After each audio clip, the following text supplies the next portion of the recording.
Welcome to LOA Today. I'm Walt Thiessen. With me today is abundance teacher and money coach, Jody Lynn Craven. This is your daily dose of happy. We are so happy you decided to join us today. Jody Lynn, we have a really unusual guest today. I mean, we have lots of interesting and unusual guests. I should probably preface it that way because we know all of our guests are different. They have interesting takes on things, all kinds of life experiences, and I'm sure it's going to be no different with Britt. But the reason I say that Britt is such an unusual guest for us is because she has a focus that we don't normally talk about. She has a focus on families in particular. She has a focus on, she's actually, she has an organization called Your Feeding Friend LLC, excuse me. And she has a bunch of things that she's into, including the fact that she's also, like us, a podcaster. She has her own podcast called The Odd Mom Pod. Say that one 3 times fast. We're going to learn a little bit more about that. So Britt Sandoval, thank you so much for joining us. And how are you doing today? I'm so good. Thanks so much for having me. We're glad to have you. So I'm not sure where to begin. I think I'm going to start with the podcast. Tell us about the podcast. Yeah, so it's new to me. I just started in January, at the end of January. So this week will be episode 17. Very good. Definitely been a learning experience and a lot more work than I ever anticipating. I never thought podcasting was going to be that difficult. But it does get easier over time. I will tell you that. As you get your habit down, as you get your pattern down, it becomes a lot easier. Yeah. Even just like 3 months in, I'm finally starting to figure out my little things and really getting lined up with guests and figure out my interview structure. So it's been really phenomenal. I started it mostly. I am a lactation consultant by trade. I own Your Feeding Friend, like you said, and I'm a inclusive infant feeding educator. So I'm internationally board certified in lactation, but my real passion is actually supporting families with really significant medical issues that may be impacting feeding either maternally or with the infant. So I like to be more inclusive in that I do a lot of bottle teaching and helping kids win off G-tubes and things like that. So, but I was finding over and over again and working with families, I've had the opportunity to work with 800 families over the last 3 years that I've been in practice. And there was just such a lack of a place for resources and for parents who were kind of changing up their breaking generational curses and parenting maybe in ways that they weren't parented themselves or breaking through trauma.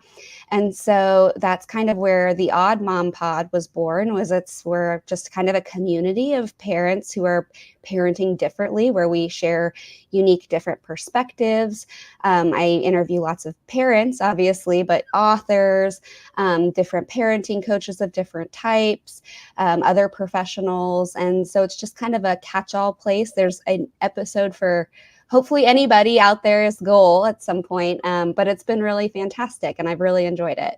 And you have so many different things you've been embracing toward that path. That's very cool. Now, there's always a story that goes behind all this. The thing that got the whole thing started. It often has a trauma associated with it. Usually some great lesson got learned and, I got to share that with the world. I have a feeling that might be true here too. But tell us your story. How did you get to doing what you're doing today? Well, it's been obviously a journey. I had a really traumatic childhood, lots of unfelt safety in my home. There was some domestic violence, some very emotionally abusive type situations on all sides of the family. And so I really just grew up without a lot of skills. And as I went into teenagehood, my lack of skills, I ended up with an eating disorder, addicted to drugs very young. And really kind of lost my path very young. And honestly, I have to give so much credit to my mom. She was amazing. She was only 17 when she had me, but she really embraced parenting differently and allowed me to kind of forge my own path, but also helping guide me back onto a really solid one. And then I kind of just found myself in this cycle of chasing fleeting fulfillment. I would find myself in different careers or find myself in different hobbies. I started a successful clothing business that I ran for years and did great, but just never quite felt like I was finding that fulfillment.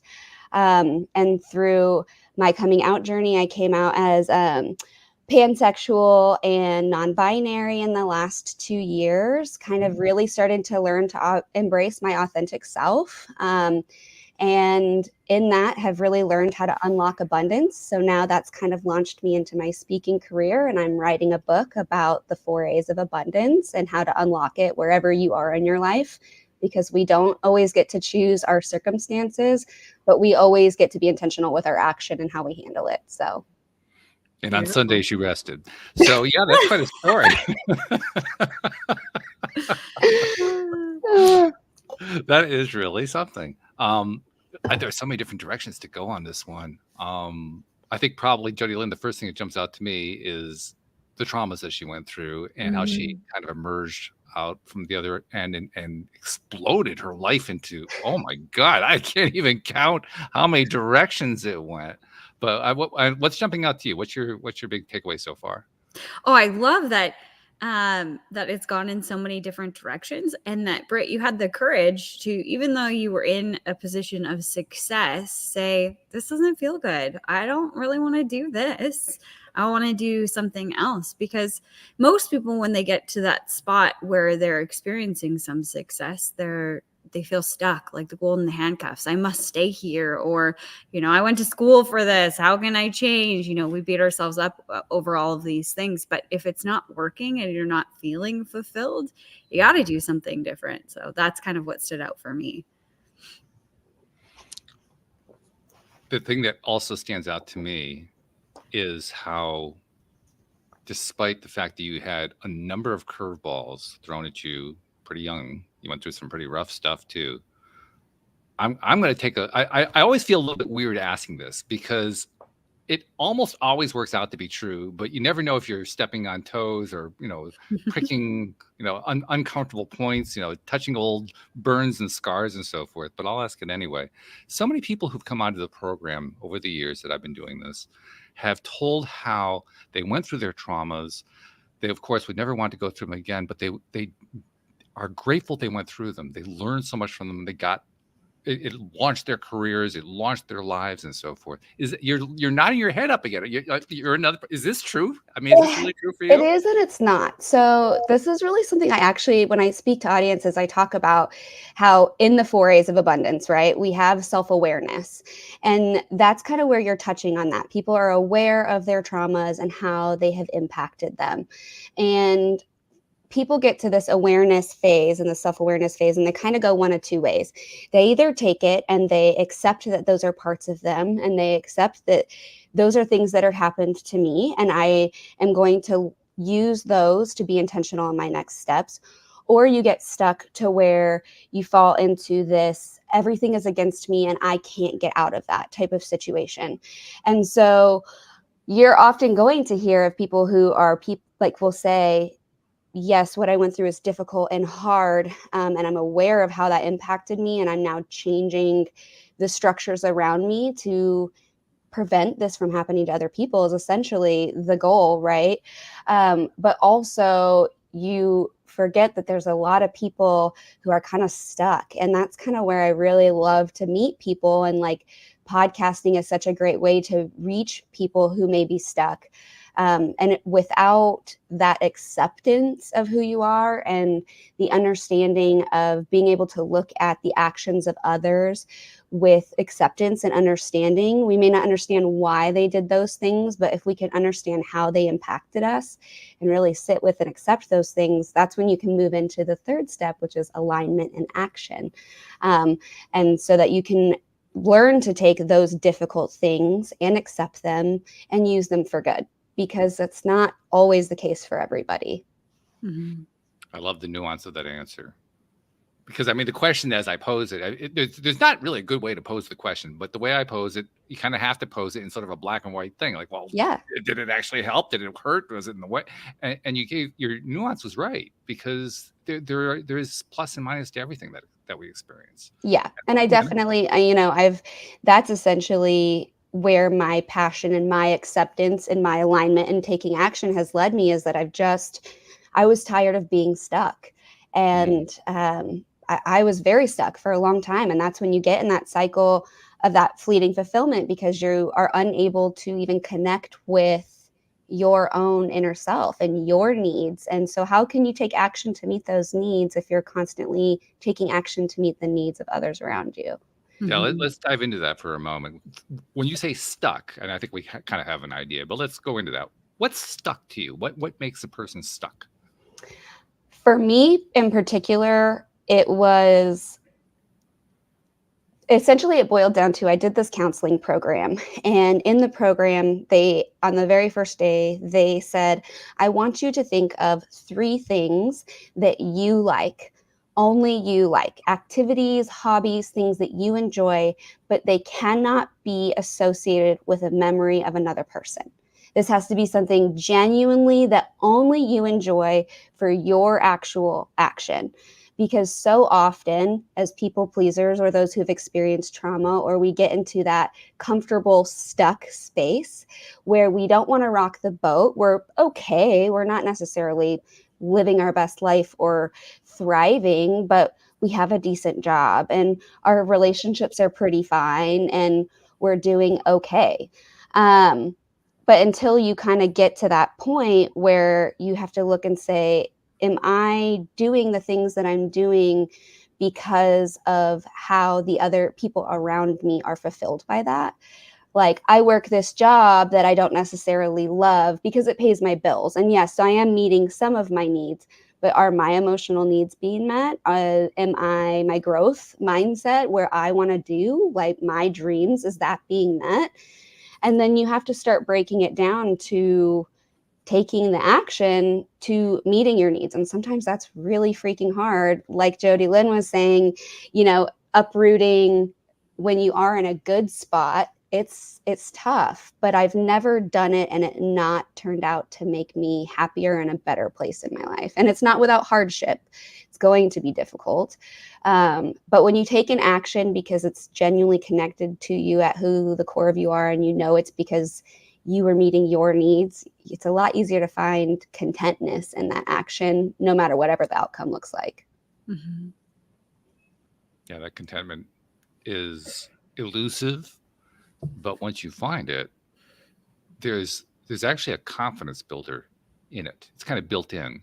Yeah. And once you learn how to live in that and you learn what living in that feels like, you don't take any less than that. Like, I'm not going to live less than that. Not going to settle anymore. Yeah. Why would I do that when I know what freedom and like truly living to myself and my happiness is? And that's been the biggest thing. And when you start living in that, your actions will automatically change, but also your interactions with other people are going to change, because when you are completely fulfilled in your needs, you're able to give to those around you in a different way, and not just with more time or more presentness, but like you're giving the gift of your authenticity and your ability to connect and your vulnerability. And that's only something you can do once you have really gotten to the root and accepted that that's an okay part of you, and that you want to take that part and help others to get unstuck from their part.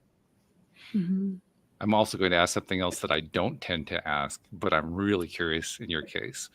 And if I'm pushing too far out there, let me know. I'll pull back. I don't mind pulling back. It's okay. But I'm kind of curious to know more about your spiritual outlook. Like, do you see the world the way you did, say, when you were going through all those traumas as a teenager, or do you see the world differently? And how do you approach the world? Has your spiritual outlook evolved? What's it turned into? If you're willing, give us an idea. No, absolutely. I'm an open book. I'm about as vulnerable and open as you can get. So Okay. Don't even worry about it. So it has really evolved. I didn't really grow up in a super religious home. But when I actually found myself at the bottom of my pit in my teens, that's my family actually went very heavily religious into the Episcopal Church, and the Pentecostal type space, very evangelical Christian space. And yeah, it was definitely interesting. And that's one of those perspectives where I'm very thankful for my time in the church because it genuinely saved my life. I was at a point where I didn't have hope. I didn't have anything to hold on outside of myself. I didn't think I had the potential to do anything or that my life could become anything, because when you're 15 years old and weigh 85 pounds and addicted to pills, like, you don't see the world beyond what's right in front of you. And so my mom, when she found that I had gotten addicted to pills and things like that, she sent me to a weekend church retreat.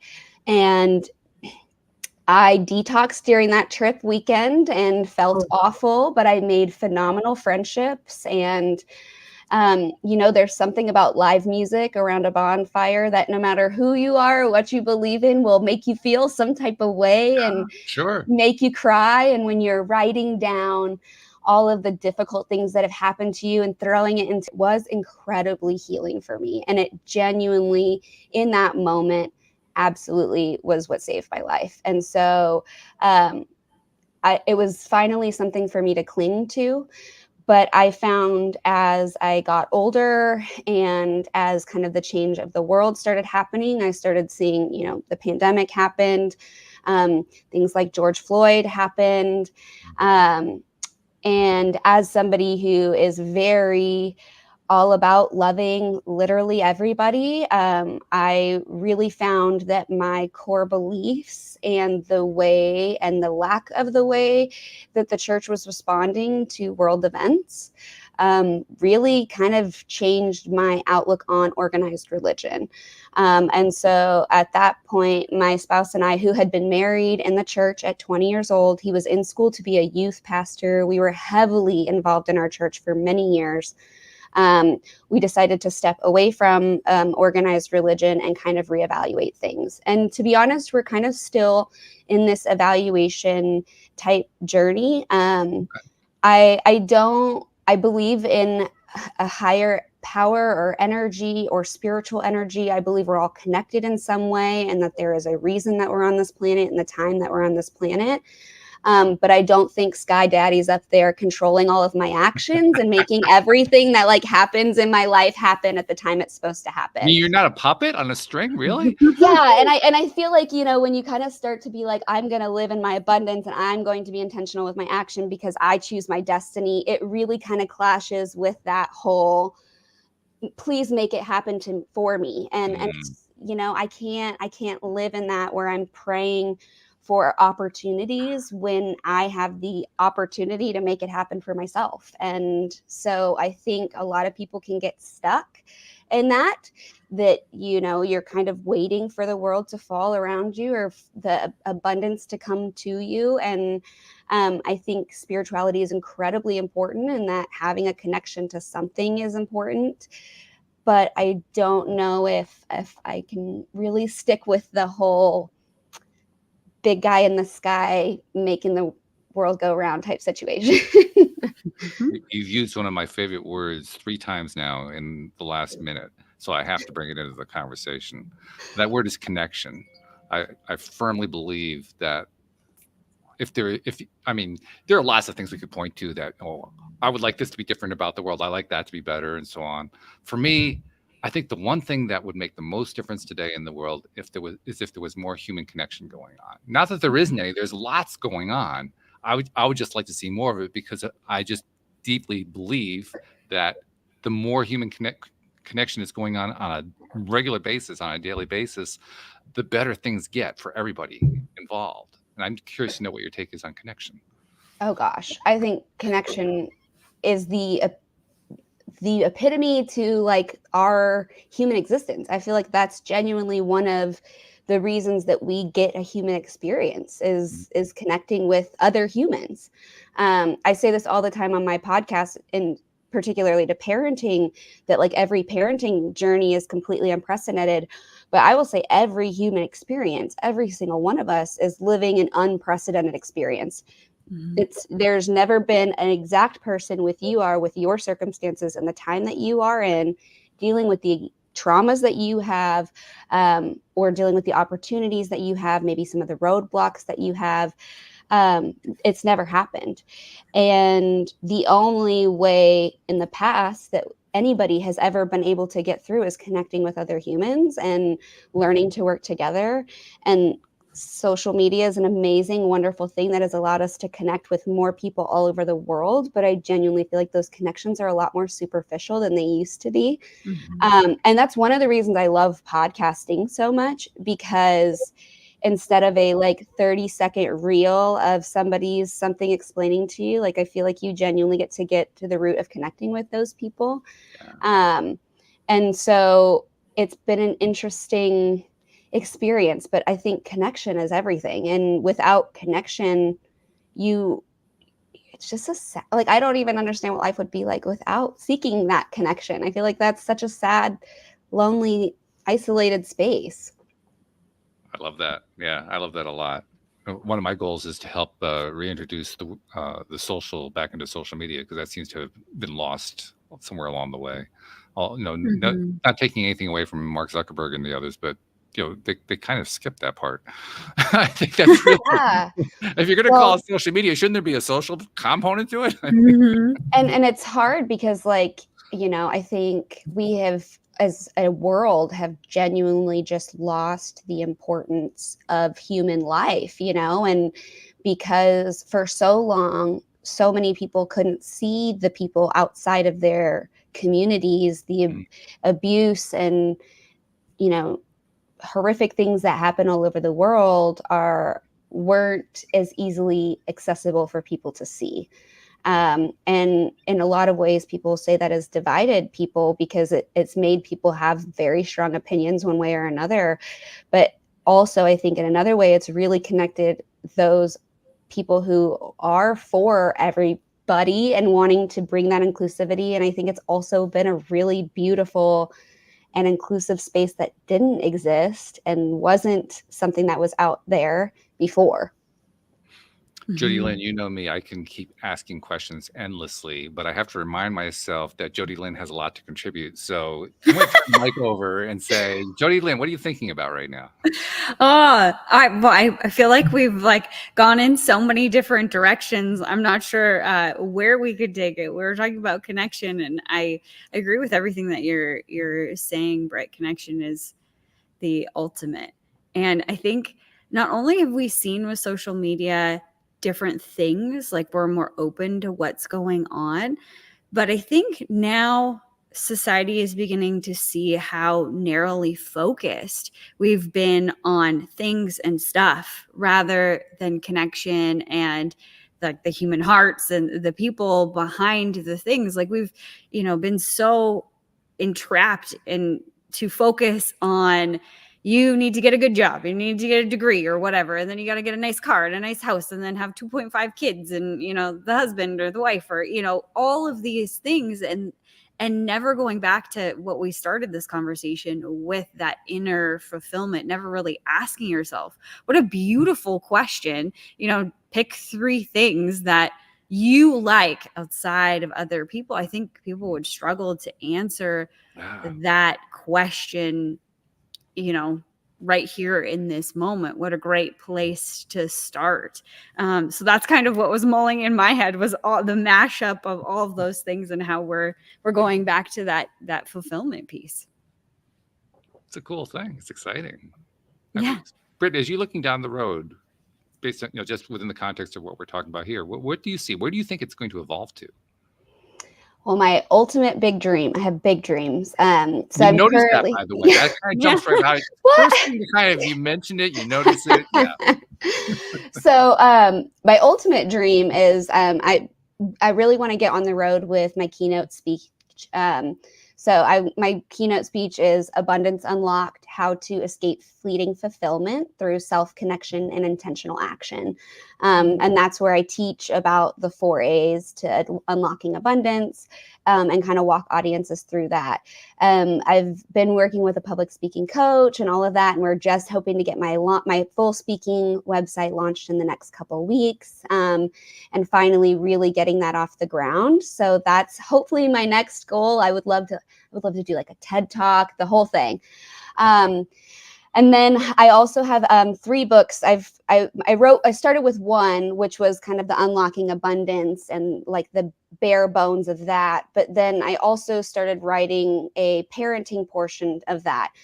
So how to kind of reparent yourself while you're parenting, and kind of reconnecting through yourself and finding and unlocking abundance as a parent, because that does look different when you have different responsibilities and small humans. And that also changes what resources some people have available to them. And so I thought it was really important to have a separate one for that. And then I'm also currently working on one that is like more workbook based, that's more for teens. So I'm a foster mom. And so that has been one of my biggest things, is teaching that I've loved doing with all of the kiddos that have been in my home. I've had 13 in the last 3 years that we've been fostering. Wow. Is how to start to find connection to themselves, because that's often something that's not modeled, because a lot of these kids, their parents aren't unable to cope with their own emotions in a healthy way, which is why a lot of these kids are in the system. And so my ultimate dream would one day to be launching a nonprofit and somehow get those books into the teen books into shelters and group homes all over the country. That would be my big dream, but time and money. So that's where I plan to go. And I would just love to travel and speak and help find people to help unlock abundance and get unstuck, because it's a miserable place to be. Well, I don't know about you, but when I looked at the website for Britt and was like, okay, I'm not really sure where this conversation was going to go. I never would have guessed this. Like, Britt, how did you go from I am a lactation specialist to let's talk about the 4 A's of abundance and getting unstuck with your life? Like, it just feels so far apart. Like, I understand your story and why you were driven, but how do you? I just how? So honestly, it was my entire life fell apart in December. So last August, I went to start a small business with a friend. We were going to, I'm a lactation consultant, and she was a home birth midwife in the area. We worked in a co-op that's very big on like women's health and families. And in August, we got an investor to invest in our store. We were going to open, it was called Poised Perinatal, and it was going to have all of the supplies from birth and pregnancy to the first year of life that were actual necessities and tried and true by professionals in the area and not just random whatever. So we took off, we started buying inventory, we started looking at spaces to lease. And in November, things started to get weird with my business partner. They just stopped kind of responding to things, wasn't really accountable. And so my investor and I jumped in. She was our chief financial officer for the business, as she had a business degree in entrepreneurship and investment. So I'm like, oh, great, you know what you're doing. And we found that she had embezzled over almost about $10,000 of the investment over 6 weeks. And of course, when my investor found that, they decided to pull the rest of their investment, and I liquidated inventory to pay back their financial rest of the investment. And we then launched into a full-on court case against my business partner, who was at the time one of my closest friends. So I found out all of this on December 29th. And on January 2nd, I all of a sudden randomly stopped being able to swallow my spit. I couldn't get anything down, and ended up in the hospital for 6 days because the stress response from the experience had caused my body to onset with a weird, rare casein protein allergy that was causing my esophagus to close up. But it took him 6 days and multiple procedures and all of these things to figure it out. But I was in this hospital room by myself for 6 days in the beginning of the year. And I went from writing the week before of all of these amazing, huge goals that I had for this business and the families that I wanted to serve in the area, and to now not knowing what the next steps were going to be. And my health was crumbling and I was just alone and stuck. And so I had a lot of time to kind of mull on things, and I just started writing. I just started writing down in a notepad, different parts of my life and different feelings I was feeling, and all the way rooted back to my childhood and how my abandonment of my business partner felt like the abandonment of my father, like all the way tied completely back. And so I just wrote it all down, and I was up till 5 a.m. because what do you do when you're in the hospital by yourself anyways? It's not like you're getting any sleep. And finally put everything away, had a good cry, and was like, okay, I feel better. The next day, I'm scrolling on Instagram, and this ad for a public speaker named Jess Ekstrom actually came up. And it was all about how your story is important, it matters, and it's going to change lives. You just have to be willing to tell it. So I sat down, and that's kind of started the outline to the book, and kind of where I started all of that. And then as I started working through my program with Jess and a couple other amazing people that she has on her team through her Mic Drop Academy, I've really started to kind of hone down and figure out. I found a quote from Phil Stutz that was kind of the big part of it. It talks about how every person in the human experience, we all experience 3 things: pain, uncertainty, and constant work. But when we can find joy in that process and joy in the change, then we can take opportunity and turn adversity into opportunity.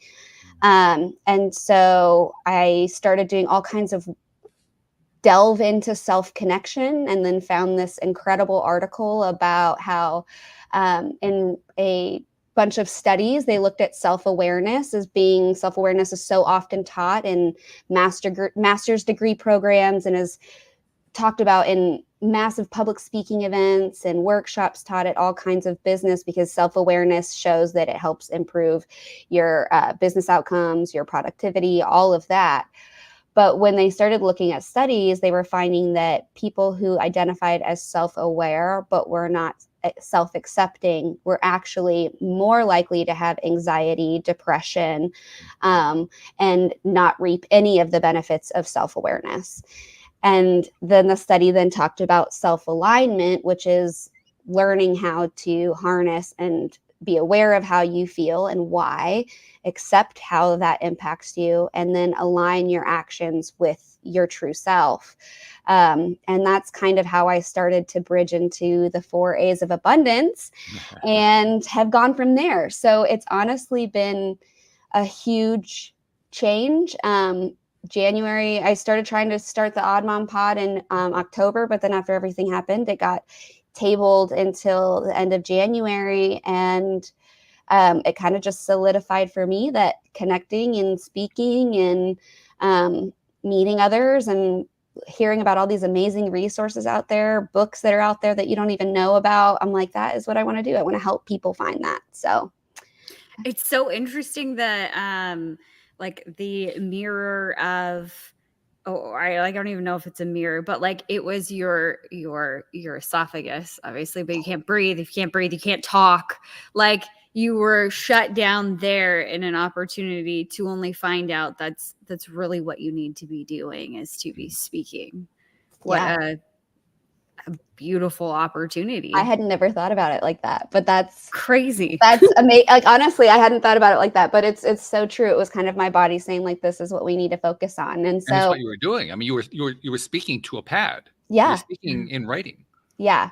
And it's interesting. I'm not a good writer. Like I've never was not somebody who wrote for fun. I never journaled. I've never had a diary. My sister is an incredible writer and author and writes all these amazing things. And I'm like, I couldn't, but in that moment when I was just writing from my core self, I couldn't stop. And so that's kind of like, okay, that's where we're meant to be. And so I'm still running my Your Feeding Friend business currently. I'm still seeing clients in person and virtually. It's kind of been keeping the lights on and funding the new programs and all of that. And I love getting to serve families in my community. And the nice thing about being my own business owner is that I get to make my hours. So I've been able to be like, okay, on Tuesdays and Thursdays, I'm focusing on the podcast and my public speaking stuff. And then I'm still in office half the time. So it's been that in itself, it's, that was something that maybe I didn't necessarily find as like my full fulfillment, but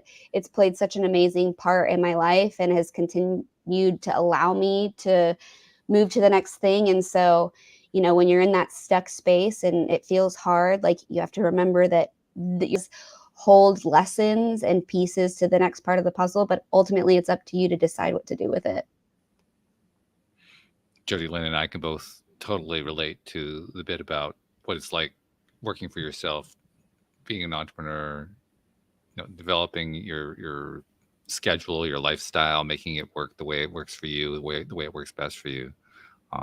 I think we're also, I tell me if I'm wrong, Jody Lynn, but I think I can safely speak for you and say, I think we're both kind of blown away at how quickly you were able to come through all of this. I mean, that was just a few months ago. And you have not only did you go through a pretty hellish time, you have not just bounced back, you've exploded back.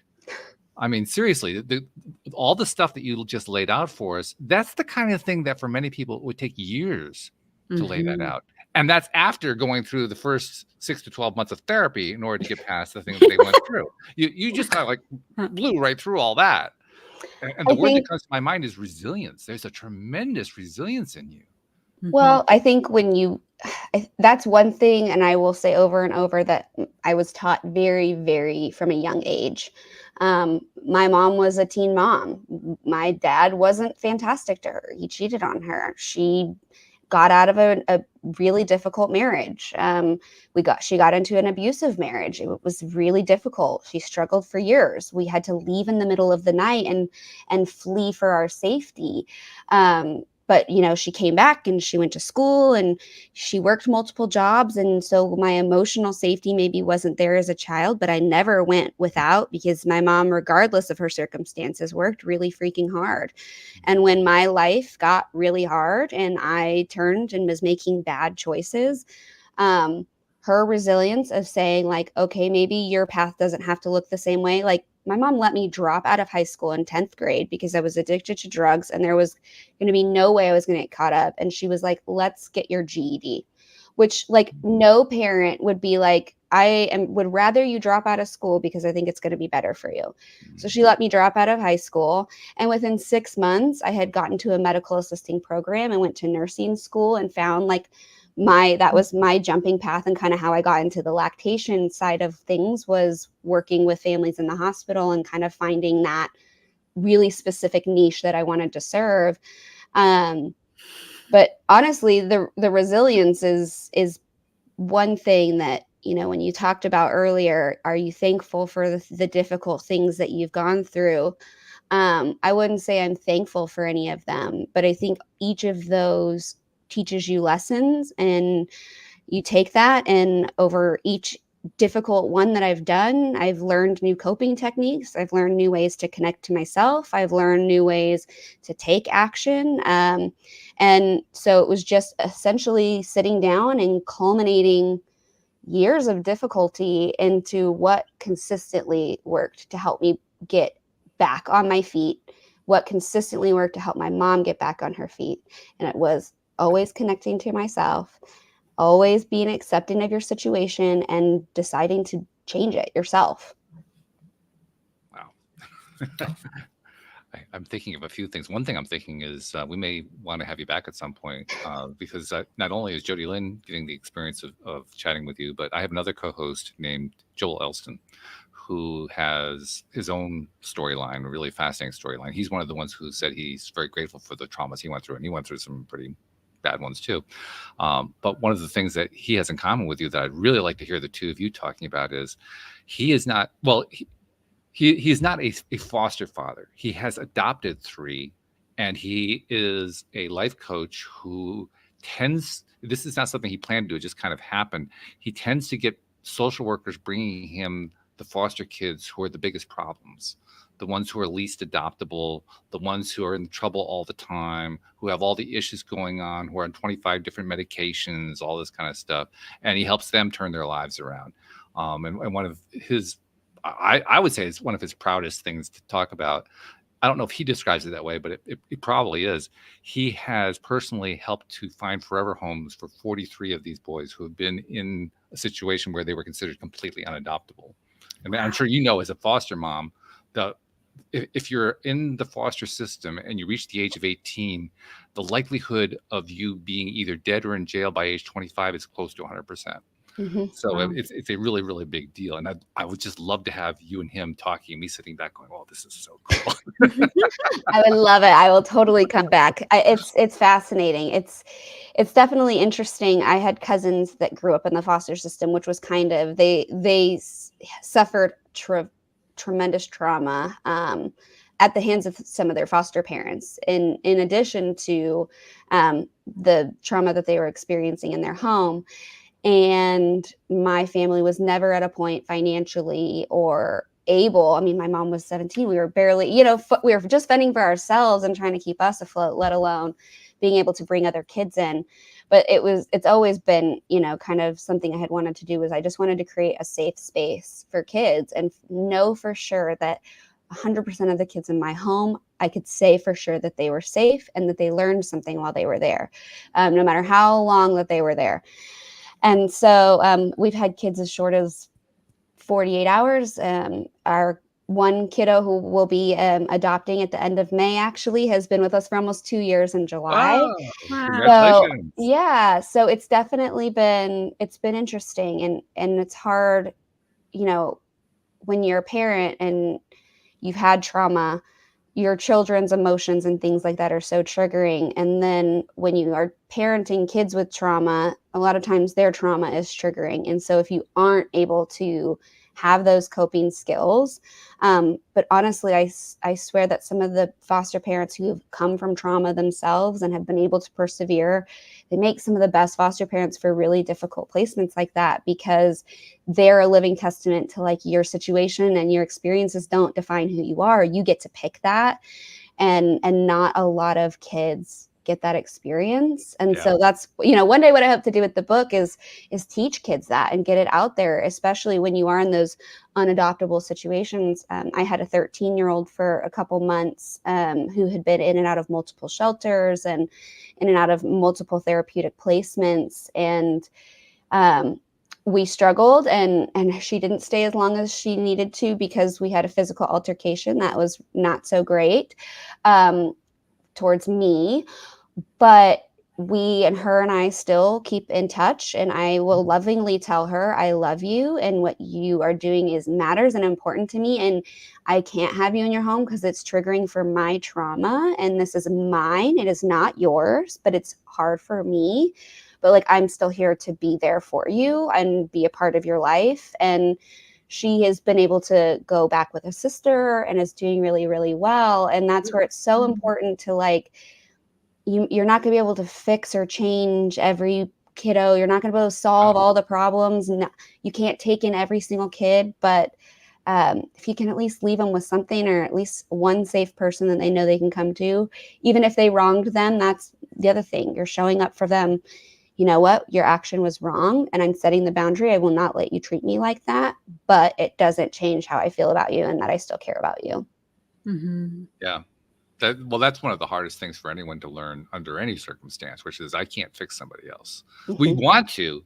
I mean, let's be honest. We all there's at least one person in our lives, probably more than one, probably quite a few, that we really feel like if I could just tweak that, they would be so much better off.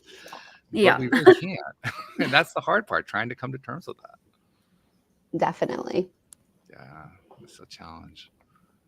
Jody Lynn, you're quiet as usual. I mean, I'm going to keep drawing you out until I get you jumping in more. But at this point, I just like to be the observer. I just like I this know you do. conversation.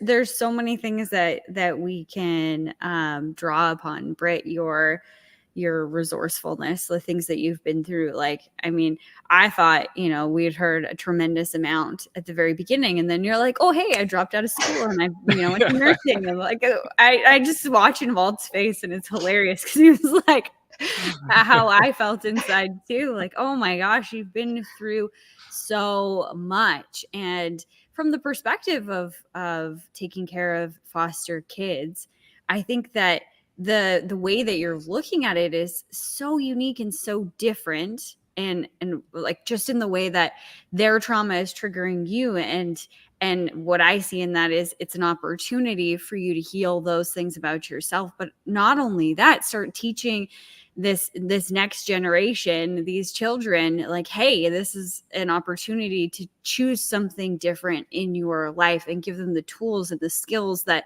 you didn't get. No one taught you. You went and sought out and learned yourself, and now you're teaching these kids, and they'll be able to teach other people. And it just deepens, I think, the necessity for your podcast also, because growing up in my household, my parents were great, but my parents had their own trauma. My mom especially had her own traumas with sexual abuse and, alcohol abuse and like different things like that. And when I was going through things at particular times in my life, now I see it even more because you've spoken to it. I was her trigger.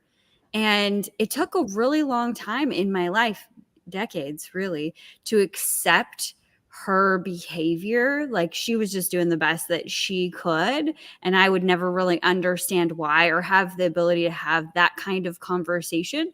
But I feel like just having this conversation today has given me an even more deeper acceptance and understanding of I think that was on purpose. I think we're all here for one another and have the opportunity to teach and learn from all of the things that are happening. Like you said, they're all opportunities. I don't even have a question because I'm just in awe.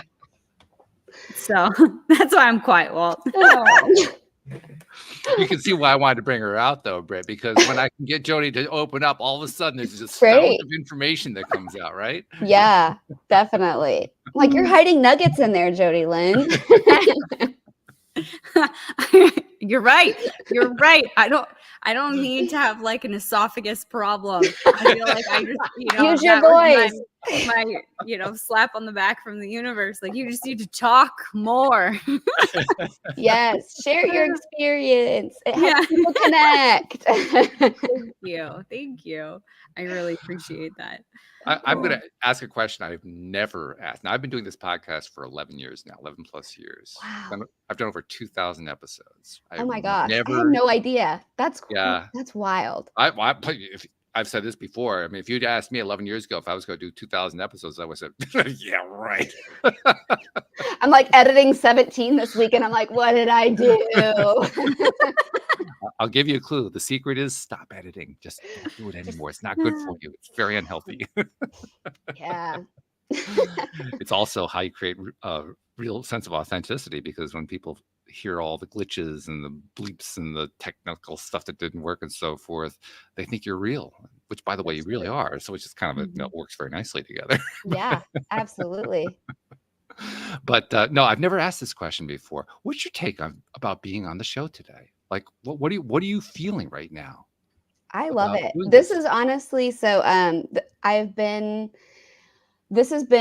podcasting has been such a creative outlet for me since I really got into it in January. And I honestly found that guesting on other people's podcasts is just such a way, one, to like learn and meet new people. And I've learned amazing things from authors that I've interviewed and gotten connections to book publishers who I can now maybe talk to. And, you know, it's definitely not what I would have expected it to be, a place where I would find so much like creative expression, but also like it has just been such a place of connection for me. And it's been amazing. And so I love every opportunity that I get to be on a podcast and share with people. And everybody has different audiences, and we can all benefit from hearing from different perspectives and broadening our horizons. And I think guesting on podcasts is one of the best way to do that, because I'm reaching people now that maybe never would have heard this story. And now maybe somebody who really needed to hear this will learn something, or somebody will find the podcast and find an episode that I did with somebody as a guest that then links to a resource that helps change their life. And ultimately that's the goal. Yeah. I got to follow up with one more question on this. Is there anything that has transpired during the show, anything we've talked about that jumps out at you and says, wow, that surprised me. I really wasn't expecting that to come up. Or, whoa, that went in a direction I was not looking at, but that's kind of cool. Or I really didn't like that direction at all, but it kind of worked out okay. I mean, is there anything that jumps out like that? I honestly thought it was all over the place, but it was also like very like well driven. You're very good. You've definitely done this a few times, because you know how to like direct and like, that's really exciting information, but like, let's bring it back over here. Honestly, I think Jody Lynn's like, your throat was what was impairing your ability to speak. And like, that was part of your story, I think, was like one like eye-opening nugget and a perspective that I hadn't really looked at it before. And so now it really just brought a whole new layer. And so that is definitely something that like I will take with me, because I think it's really poetic in a way. Yeah. I think that's beautiful. That's what connection's all about, is when you're connected, when you really connect with somebody, whether it's somebody that you know really well or somebody you're meeting for the first time, when the connection is genuine and when it's real, all kinds of stuff happens. And I would even submit that, I mean, we were discussing earlier about how resilient you've been and how you learned resilience from a young age. You gave us a really good sense of how your biography, your personal biography has, basically made that happen. But in the course of doing all of that, you've also demonstrated to us that, this is something that comes through when you connect. That when you connect, the connection draws this kind of stuff out of you. I think it's why I asked my question, like, what your experience has been, because I think in a piece of me, I was really wondering, what's the connection like from your perspective? Because I'll tell you, from my perspective, it's always the same. I always want to have the same experience. It's the subtitle, Your Daily Dose of Happy. So if I'm feeling better at the end of the show, I know everybody else is too. We're all feeling good. We're higher vibe. Great. Goal accomplished. But how that's going to play out is going to be very different from guest to guest. And I think I just wanted to know, how is it playing out for you? What's that connection doing? And you gave us a good clue. So thank you for that. That was really great. Yeah, absolutely. And I think, when Jody's like, it gives me a different perspective to look at something, that's ultimately my goal, right? Like that's what I love doing, is just providing a different lens that somebody can maybe look at something that they went through in a different way and say like, maybe that, like, there were other sides that I didn't understand, or that did impact me in a way, but like now I can understand why that action was a little bit more, even if we can't fully grasp it. So yeah, it's good stuff. Wow. Okay. So we can't just cut it off here, by the way, just so you know, we just can't do that. There are a couple things we need to do first.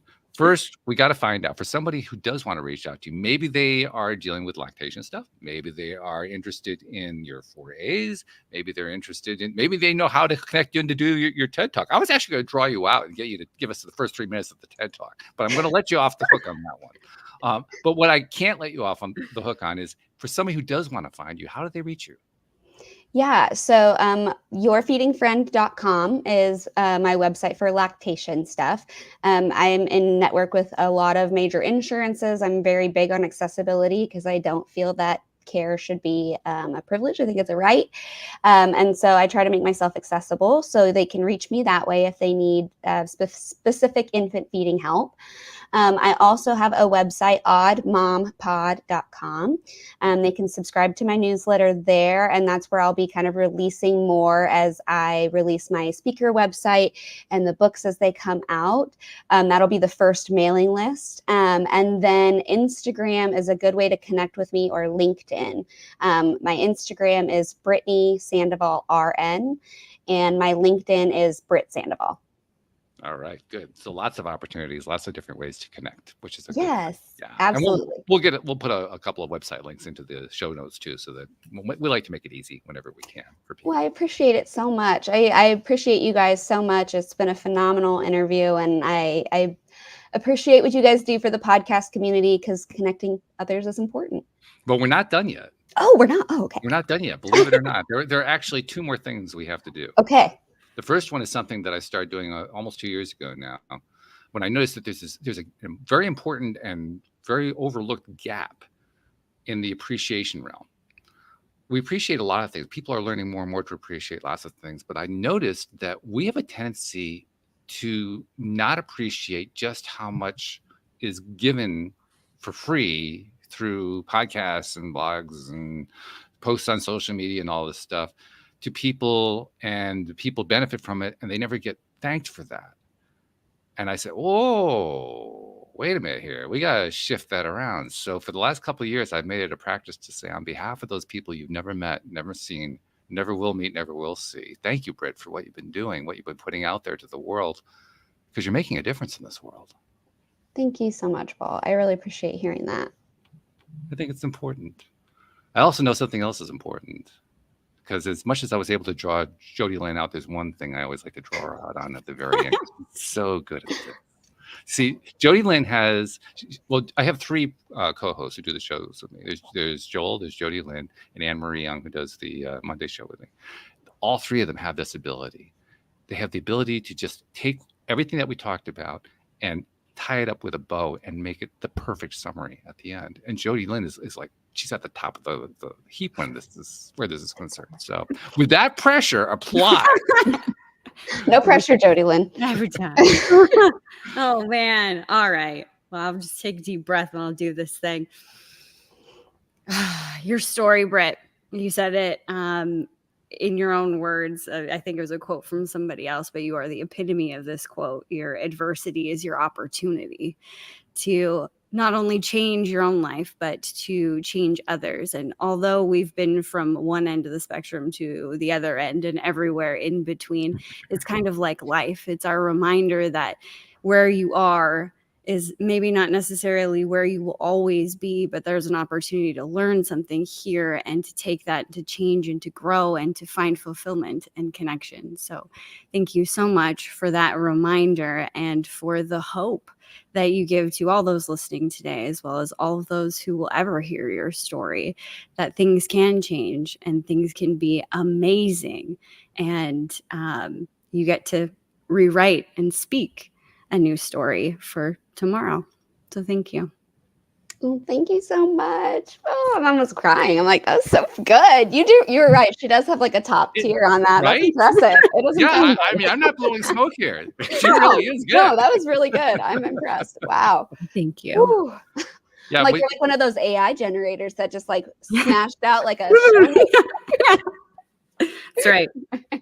But she's even better than an AI generator For real. because it's real. Yeah, It's genuine. it's that emotional intelligence. Yeah. Right. And by the way, I'm a big fan of AI, so I don't mean to demean AI because I But the human experience is better. It's always going to be better. Well, yeah. I think that may shift over time. I think we're going to find conscious AI is going to start coming out sometime in the next few years, if it hasn't already. So, I leave that door open. But right now, where we're at right now with AI, AI has trouble tapping that one. Yes, definitely. For now, Jody Lynn. I gotta be. We don't know forever, but for now, you did great. It's hard to stay king of the hill. There's always somebody trying to knock you off the top. Meh, I'm not worried about it. Like Britt said, there's only one me, only one experience of me, just like Embrace that everybody else. authenticity. Yeah. Exactly. Mhm. Love it. I got this one. Absolutely love it. Hey, Britt, thanks so much for joining us. This has been really fun. Yes, We thank really you. appreciate you. I will be reaching out to try to arrange time to have you back when I do the show with Yeah. Joel. I'd love I that. want to hear you guys talk. I would And I love know it. he'll love it. He will absolutely love that conversation. Yay! That's I'm one of my favorite excited. It'll be awesome. I'm looking Yeah. forward to it. So we'll definitely connect on that. But thank you so much, and thank you, Jody Lynn, as usual. Once I got you out there talking, you were wonderful as usual. So thank you for that. And thank you to our podcast listeners everywhere. We'll see you all next time here on LOA Today. Goodbye, everybody.